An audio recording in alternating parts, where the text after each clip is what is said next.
Let us see what kind of wavelength or frequency is associated with the minimum energy quantum. For that, let us take the energy of 1 electron volt, that is, we can say capital E is equals to 1 electron volt, and we know that 1 electron volt is equals to 1.6 into 10 to the power minus 19 joule. Let us assume we are talking about the electromagnetic waves. So the wavelength of the electromagnetic wave having energy 1 electron volt can be found in the following way. We know that momentum P is equals to h cut by lambda, and energy capital E is equals to h nu, and we also know that the velocity of the wave, that is v, can be written as frequency nu into the wavelength lambda. So from these two equations, P equals to h cut lambda and E equals to h nu, we can say that P by capital E is equals to 1 by mu into lambda, and which will be equals to, and mu into lambda is equals to the velocity v. So from this equation we can say that the momentum small p will be equals to energy capital E divided by v. So in this way we can find the value of momentum from the energy and velocity. Again, lambda can be written as h cut by p, and if I put the value of p from this equation, then the equation will look like this: h cut into v divided by capital E. So ultimately we have found the value of wavelength of the electromagnetic wave having energy capital E is equals to h cut into v divided by capital E. So this is the final equation from which we can find the wavelength of the electromagnetic wave. Now if we substitute the value of the energy that we have assumed as the 1 electron volt, then we can find the value of the wavelength of an electromagnetic wave having energy 1 electron volt as lambda will be 1.24 into 10 to the power minus 6 meter, or we can say 1.24 in micrometer. So this is the wavelength of an electromagnetic wave which is having a energy of 1 electron volt. In this equation we have put the value of h cut or Planck's constant as 6.626 into 10 to the power minus 34 joule per second, and we have assumed that the velocity of the electromagnetic wave as 3 into 10 to the power 8 meter per second, and we have also put that the energy of the electromagnetic wave is 1 electron volt, which is nothing but 1.6 into 10 to the power minus 19 joule.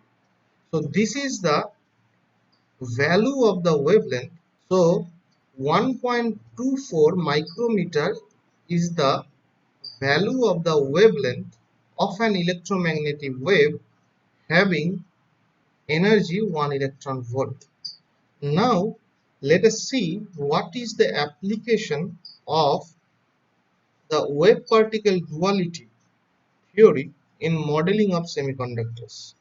Because we know that every theory or concept is taken into account for making the full scenario in a very simple way.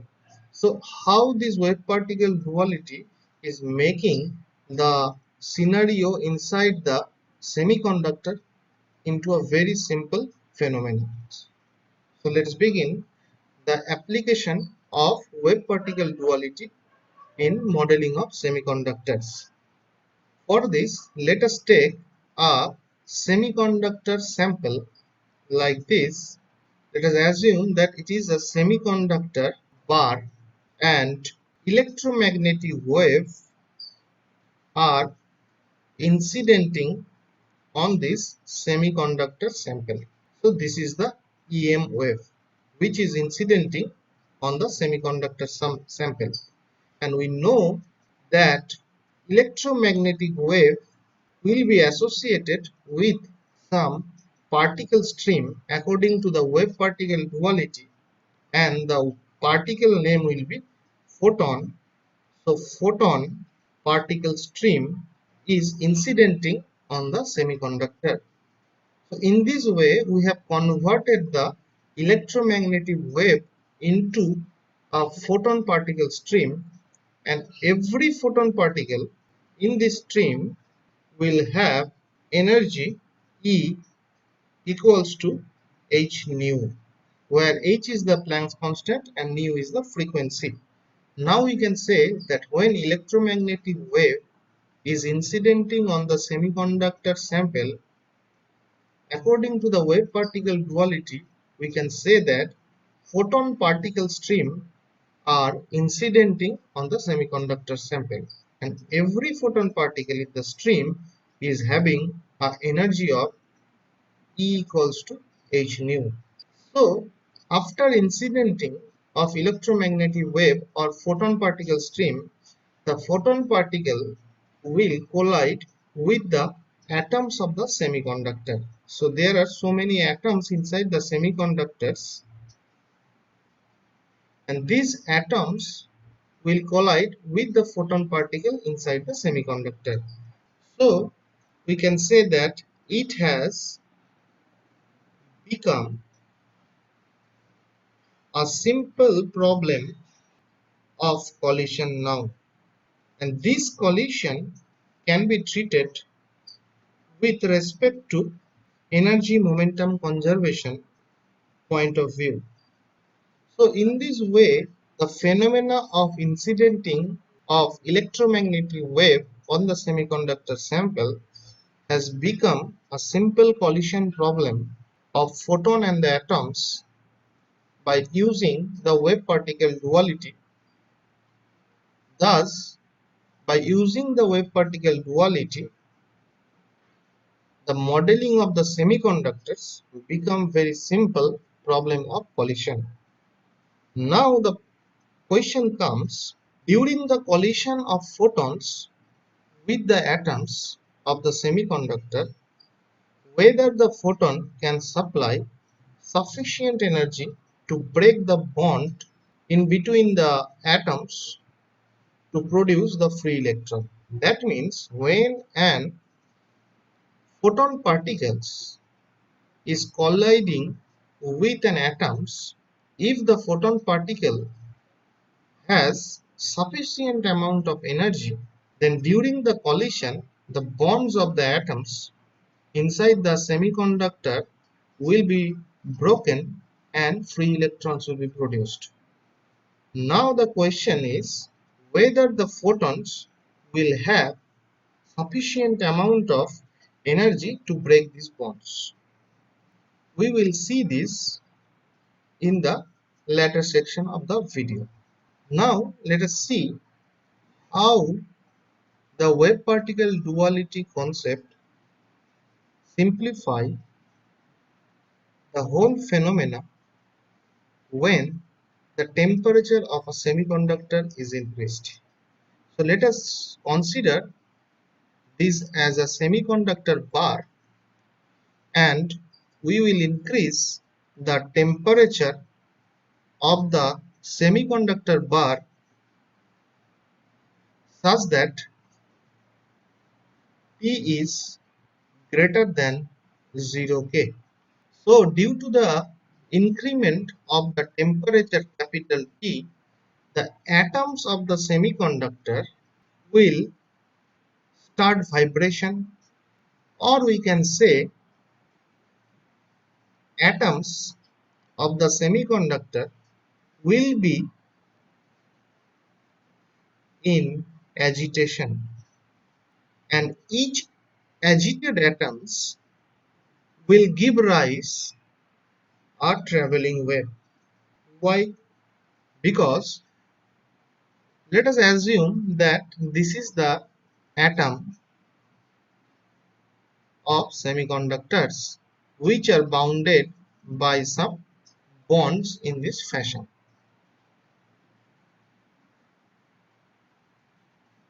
When the temperature has been increased, these atoms starts vibrating. So when they starts vibrating, if these atoms start vibrates, then this atom is bounded by a bond with other atoms. So if these atoms vibrate, so this atom will also vibrate. So all of the atoms begins to vibrate. So there is an atomic displacement happening with respect to time and position. And we know that atomic displacement varying with respect to time and position will give rise to a traveling wave. And this traveling wave, so we can say that each atom are bonded together like a chain of atoms. So we can say that at capital T or temperature greater than 0K, semiconductor has agitated atoms giving rise to traveling waves, and atoms are displaced with respect to time and position. So far we can see that due to the increase of temperature, the atoms of the semiconductors are producing a traveling waves, and these traveling waves are nothing but the elastic waves. So we can say that elastic wave will be created due to this atomic vibration. Now the question comes, what will be the effect of this elastic wave that has been produced due to this atomic vibration inside the semiconductor?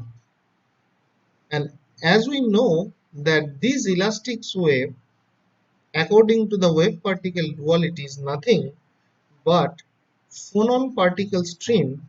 So we can say that phonon particle stream has been created due to the increase of temperature inside the semiconductor, and these phonon particles will now interact with the atoms and the electrons of the semiconductor.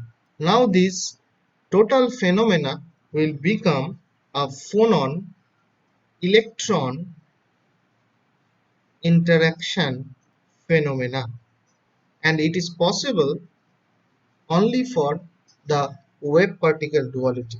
In this way, the wave particle duality will simplify the phenomena inside the semiconductor by considering the particle stream. Hence, this is all about the application. So this is about the application of the wave particle duality in modeling the semiconductors.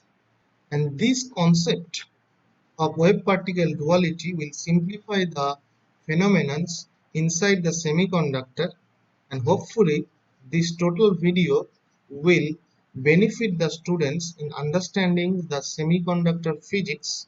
If you enjoyed the video, then please like the video, share the video and subscribe the channel so that you will be get updated when new videos will be uploaded in the channel. Thank you.